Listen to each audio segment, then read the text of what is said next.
Good morning. May you live in interesting times. Now, there's no persuasive evidence I can find that those are really the words of an ancient Chinese curse, but ladies and gentlemen, here we are. Just to be able to log in this morning for this virtual state convention, we not only had to learn the basics of video conferencing, but we've confronted pestilence, earthquakes, a run on toilet paper, wearing of face masks, working from home, if you're lucky enough to still be working, homeschooling, now there is a party for you, and social distancing, just when you could use some socializing. But your suspicion that your neighbor could be Typhoid Mary, and you've given up going to church. At the same time, you've grown tired of Netflix every night. But at least Netflix is the signal, I found, that it's time to change into your nighttime pajamas and out of your daytime pajamas. These are interesting times indeed. And if we can't laugh, we're apt to cry, because the efforts to stem the awful spread of COVID-19 are upending all of our lives in many ways, and some of them are pretty painful. I hope each of you is doing as well as possible, and pray that you'll keep that up until we emerge from this very, very challenging time. So in that context, what is it that motivates you to be here this morning? Even though nobody's here this morning, we're all just hunkered down under our own roofs, and we're trying to connect and trying to be civilly engaged, politically engaged. What motivates you to virtually attend this party convention? If we could take everybody's microphone off mute right now, it would be audio chaos, but it would be an interesting confessional. Let me give a representative confessional to explain how I wound up here today, and maybe you can relate. I attended many political conventions as a reporter, but as a journalist, I stayed way out of partisan politics. My job was to be impartial, not partisan, and not to cheer for one team. And I came to appreciate the need for vigorous, open debate. And in my judgment, nobody had a monopoly on truth or on error. And then in the last general election cycle, after I had retired from journalism, I thought, you know, Bruce, before you die, maybe you ought to exercise some additional prerogatives as a citizen and participate in the process beyond just voting in November. My wife and I talked it over to consider how we should do that as a household, now that I no longer had to be neutral. And when the caucuses rolled around in 2016, we decided to cover our bases and check out how each party did it, and then we'd compare notes. Shari, my wife, would go to the Republican meeting and I'd go to the Democrats. That made sense because in her youth, under the influence of her father, my wife had registered as a Republican. And in Utah, theirs is a members-only club, although we all get to pay for their closed elections. I was not ready to join that club, but as it turns out, Utah Democrats will accept anybody. Well, at my wife's Republican caucus meeting, she knew just about everybody there. The group was working up a head of steam for the presidential frontrunner, who at that moment was one Ted Cruz from Texas. My wife thought he was pretty extreme on his views on immigration and some other subjects. I found the Democratic caucus at an elementary school where 2,000 really people had come out, most of them in support of Bernie Sanders. And I found that I just didn't share their enthusiasm for Sanders' take on the underpinnings of the economy. It also turns out that my voting precinct is not exactly a Democratic stronghold, because I was the only one from the precinct who showed up that night. And that's how I unwittingly became a delegate to the 2016 Democratic State Convention as a non-Democrat. It was not a satisfying experience. In all of the key contested races, Democrats selected the more extreme of the candidates who had no chance of winning a Utah general election. It looked to me more like an exercise in chest thumping than any serious strategy for ballot victory. Same day, at the same time, on the other side of the Salt Palace, Republicans were playing a similar but reverse game. Did those outcomes surprise anybody who was paying attention? Be watching their conventions next week and see whether anything has changed.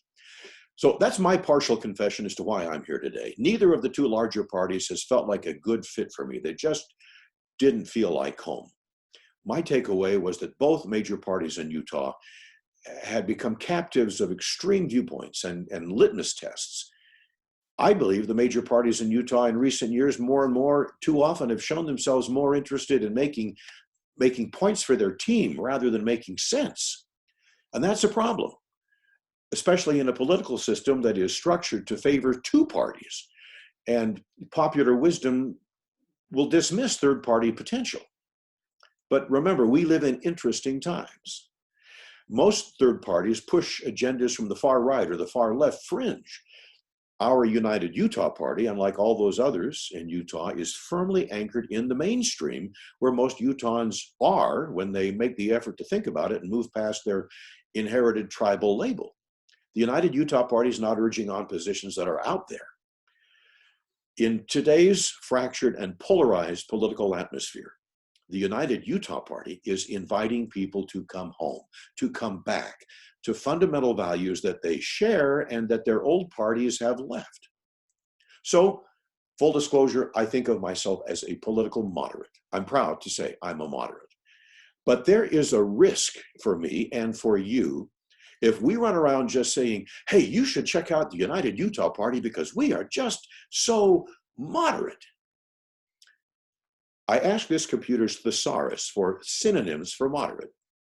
It gave me these words, which I am not making up: average, modest, medium, middling, ordinary, common, commonplace, everyday, workaday, tolerable, passable, adequate, fair, mediocre, indifferent, unexceptional, unremarkable, run-of-the-mill, okay, so-so, comme ci, comme ça, for you French aficionados, fair to middling, for old people like me, plain vanilla, no great shakes, not up to much. Pretty exciting, huh? As a messaging strategy, moderate by itself falls way short of drawing attention, let alone of being persuasive and inspiring. If you're going to be a moderate, at least consider being a knee-jerk moderate. Put some passion in your plain vanilla. That doesn't mean you go around demonizing the voices on the left or on the right like they do to each other. We don't demonize.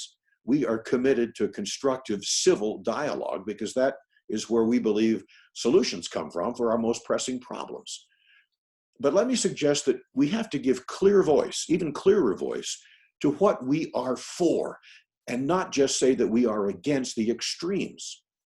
The antidote to shouting is not silence. It's not a binary choice, an either-or choice of being over-the-top intense on one hand or invisible on the other.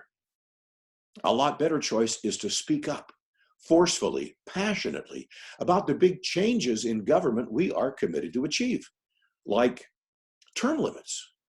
Politicians who stick around too long have a hard time remaining accountable. Too many develop an oversized notion of their own importance, and they become more concerned with holding on to power than solving problems. And I think you know who they are. Term limits are a simple way to prevent that. Study up on term limits.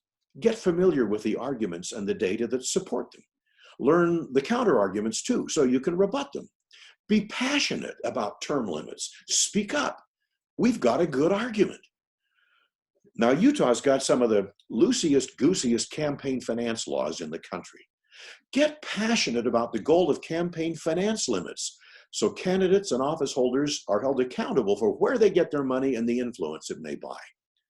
Setting limits on how much support candidates can receive from an individual donor levels the playing field, and it makes candidates seek a broad base rather than just a few wealthy backers. It increases participation. So study up on campaign finance reform. Be passionate about it. Speak up. We've got a good argument. Go ahead and respectfully argue. Now, 2020, besides being interesting times in many other ways, is a census year. Comes only once a decade, and the numbers will be used to establish voting districts for Democratic representation. Next year, somebody is going to draw new political districts. And the way they're drawn will have a big impact on who gets elected for the next 10 years. They should be drawn to fairly reflect the power of each individual vote, not perpetuate the power of one political party over another. The United Utah Party has been a leader in the fight for independent redistricting, with no help from the state legislature. Thank you very much. Be passionate about independent redistricting. Speak up. We've got a good argument. Go ahead and respectfully argue. Make the case. It's a good case. You can continue down through our platform. If you want, talk about more nonpartisan elections. If you want more public offices to be able to function without the baggage of partisanship, so they can operate above the food fight, so they can focus on solving our local problems without being diverted or trapped in national political debates, work for legislation to make more elections nonpartisan. Why should we put party labels on members of our school boards or on attorneys general or on sheriffs? All public servants we elect, let them serve the public, not be beholden to a party. Get passionate about more nonpartisan elections. Speak up. We've got a good argument. Go ahead and make the case. We can't just sit around and pat ourselves on the back for being so moderate and being so nice. I invite you as fellow Uniters to reflect on what we are for, what you are for, and then get passionate about it and vocal about it. Ideas do not have to be crazy to be shouted from the rooftops. Now, there's plenty of work to do. There are roles, there is work, there are contributions to be made on the part of every member and friend of the party. Nobody can do it all, but everybody is able to do something to advance our shared goals. You've heard an appeal for volunteers. You've received an appeal for financial support. I invite you to take inventory of what it is you have that you can offer, and then offer it and deliver it unitedly. How does this all turn out? There is nothing inevitable about the course of history. One of the founding fathers, Benjamin Rush, said in 1786, "The American war with Britain is over, but this is far from being the case with the American Revolution. On the contrary," he said, "nothing but the first act of the great drama is closed." And that is still true. How this great American drama plays out depends on many choices. You've chosen to be here today because you believe that in spite of the forces polarizing America, the center has got to hold, and the center needs our help, and it needs our voice. The challenge for you now is to persuade your neighbors that good ideas, big ideas, and more united achievements are a whole lot better than doubling down on red meat divisions. Help your friends see that there's still more to unite us than divide us in Utah. Help them understand they don't have to put up with extremism or partisan log jams and gridlock. Help them see that it might make political sense for them, first, to think about the good ideas you share with them, think about what they believe, and then compare that with how their old party has been acting, and then maybe hit the reset button and lend their support to building on the common ground, the united Utah ground that the great number of Utahns actually share. Thank you for your commitment to better government. Thank you for participating in the United Utah Party. Thanks for being part of today's convention. We can do better together. So thank you for all that you do. And may 2020 be remembered as not only the year we beat back the coronavirus, but also the year voters elected the first office holders from the United Utah Party. Thank you again. Please stay safe, stay strong.